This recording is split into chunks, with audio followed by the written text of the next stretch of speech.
আমি এইবাৰ ৭৪তম এই জন্মোৎসৱ ভাগি পালনৰ বাবে ৩ দিনীয়া কাৰ্যসূচীৰে আমি আগবাঢ়িছোঁ। ইয়াত আমি আপোনালোকৰ আগত ক'ব পাৰোঁ, বেয়াখিনি আমাৰ ফালে আমি থাকি ৰাখিছোঁ। এই কথাখিনি আপোনালোকক জনাইছোঁ। তাৰ ভিতৰত আমাৰ সোমাইছে, আপোনালোকে কোনেও এই ভাৱটো ভাবিব নালাগে, পাবই সমাজত কলা সমাজ থাকিব, তাৰ পৰা সমান কৰি পেলাই জেগাত উপনীত হ'ব। এই কম্পিটিশ্যনখিনি আমাৰ সকলোৰে আমাৰ কথাটো বেলেগ নহ'লে মই কোৱা নাই। আগতে আমি 2খন গাঁৱে পাতি আছিলোঁ নহয়, এই ইমান হেৰি নাই, তাৰমানে হৈ গ'ল আৰু আমি 2খন গাঁৱে যি পাৰিলে পইচা পাতি উঠালোঁ, তাতে কামত লাগিলে একদম আজৰি হৈ গ'ল।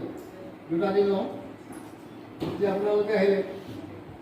লখিমপুৰ জিলা বিশ্ব হিন্দু মহাসংঘ আৰু কাৱৈমাৰী 1 নং মৰিচাপটাৰ গাঁৱৰ যৌথ উদ্যোগত মহাপুৰুষ শ্ৰীমন্ত শংকৰদেৱৰ 576তম জন্মোৎসৱ উদযাপন কৰিবৰ কাৰণে আপোনালোকে পূৰ্ণ প্ৰস্তুতি চলাই থকা আমি দেখিবলৈ পাইছোঁ। গতিকে আপোনালোকৰ এই অংকৰ উৎসৱটি কিমান দিনীয়াকৈ পালন কৰিছে আৰু কি কি কাৰ্যসূচী তাতে আপোনালোকে লৈছে? আমি আজি প্ৰায় 25-30 বছৰৰ পৰা এই মহাপুৰুষজনাৰ জন্মোৎসৱ ভাগ আমি পালন কৰি আহিছোঁ একেলেঠাৰিয়ে। আমি এইবাৰ ৭৪তম এই জন্মোৎসৱ ভাগি পালনৰ বাবে 3 দিনীয়া কাৰ্যসূচীৰে আমি আগবাঢ়িছোঁ। ইয়াতে আমাৰ কাৱৈমাৰী আৰু 1 নং মৰিচাপথাৰৰ লগত এই গাঁৱৰ লগত বিশ্ব হিন্দু মহাসংঘ এই অনুষ্ঠান ভাগ আমাৰ লগত সহযোগ কৰিছে। তেওঁলোকেও আমাৰ লগত একত্ৰিত হৈ এই উৎসৱ ভাগ পালনৰ বাবে আগবাঢ়ি আহিছে। আমি অত্যন্ত সুখী, আনন্দিত আৰু এই উৎসৱ ভাগ আমি মহা আনন্দৰে পালন কৰি আমি সফল হ'ব পাৰিম বুলি আশা কৰিছোঁ। কাৰ্যসূচীত কি কি আপোনালোকে আইটেম লৈছে, কি কি আমি কৰিব? প্ৰথম দিনাৰ কাৰ্যসূচীত আছে আমাৰ নাম প্ৰসংগ, ভাগৱত ভ্ৰমণ আছে। প্ৰথম দিনা পুৱাৰ কাৰ্যসূচী ভাগৱত ভ্ৰমণ, তাৰপিছত বৃক্ষৰোপণ আছে আৰু নাম প্ৰসংগ আছে, কণ কণ মইনামণিসকলৰ বক্তৃতা অনুষ্ঠান আছে, মহাপুৰুষজনাৰ বিষয়ে বক্তৃতা অনুষ্ঠান, আৰু তাৰপিছত আছে ভাগৱত পাঠ, আৰু তাৰপিছতে আছে দিহানাম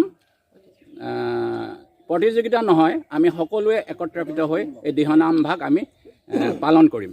আৰু দ্বিতীয় দিনা আছে আমাৰ নাম প্ৰসংগ, তাৰপিছতে আছে ভাগৱত পাঠ, তাৰপিছতে মুখ্য কাৰ্যসূচী আছে ভাগৱত পাঠ আৰু ব্যাখ্যা অনুষ্ঠান। এই অনুষ্ঠানটিত ভালেকেইজন বিশেষ ব্যক্তিয়ে যোগদান কৰিব। আমি অতি শ্ৰদ্ধাৰে তেওঁলোকক আশাৰে বাট চাই আছোঁ, তেওঁলোকৰ এই অনুষ্ঠান ভাগ উপভোগৰ বাবে। আৰু তৃতীয় দিনা আছে আমাৰ ধৰ্মীয় আলোচনী সভা। এই সভাটো বিশিষ্ট ব্যক্তি সুদূৰ গুৱাহাটীৰ পৰা আহিব, গহপুৰৰ পৰা আহিব, লখিমপুৰৰ পৰা আহিব, আমাৰ ডিব্ৰুগড়ৰ পৰা আহিব, আৰু আমাৰ এই অঞ্চলৰ বহুকেইজন স্বনামধন্য ব্যক্তিয়ে এই অনুষ্ঠানটোত এই আলোচনাত আগভাগ ল'ব, সভাপতিত্ব কৰিব মাননীয় শ্ৰীযুত কেশৰাম বৰাদেৱে। গতিকে আমি সকলোকে আশাৰে আমি এই অনুষ্ঠান ভাগলৈ আমি আমন্ত্ৰণ জনাইছোঁ।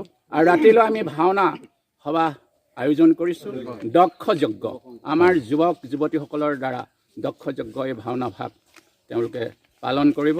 আমি ভাওনা ভাগলৈও সকলোকে আমন্ত্ৰণ কৰিছোঁ। বিশ্ব হিন্দু মহাসংঘৰ তৰফৰ পৰা অজয় মুক্তিয়াৰ, আপোনাৰ পৰা আমি কিছুমান কথা জানিব বিচাৰিছোঁ আজি।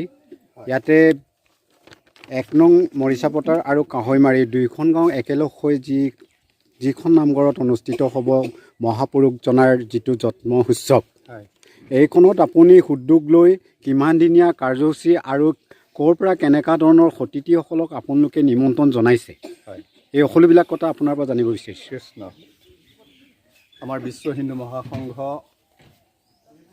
যিহেতুকে আমাৰ লখিমপুৰ জিলাৰ উদ্যোগত আমি কাৰ্যকৰী বৈঠকৰ সিদ্ধান্ত মৰ্মে আমি জেগা ঠিক কৰিছিলোঁ। সেই জেগাডোখৰ হৈছে আমাৰ কাৱৈমাৰী আৰু 1 নং মৰিচাপথাৰ ঠাইডোখৰ আমি সিদ্ধান্ত গ্ৰহণ কৰা হৈছিল। আৰু সেই সিদ্ধান্ত মৰ্মে আমি এই গাঁৱত আহি পেলাই আমি এই গাঁৱৰ ৰাইজৰ লগত আমি আলোচনা মৰ্মে তেখেতসকলে সম্পূৰ্ণতাৰে আমাক আদৰণি জনাই আমাক লগত সহযোগ কৰিছে আৰু সম্পূৰ্ণভাৱে আজিৰ দিনলৈকে বা আগন্তুক সময়লৈকেও তেওঁলোকে আমাক সম্পূৰ্ণ পূৰ্ণাংগ সহযোগ আগবঢ়াই আছে।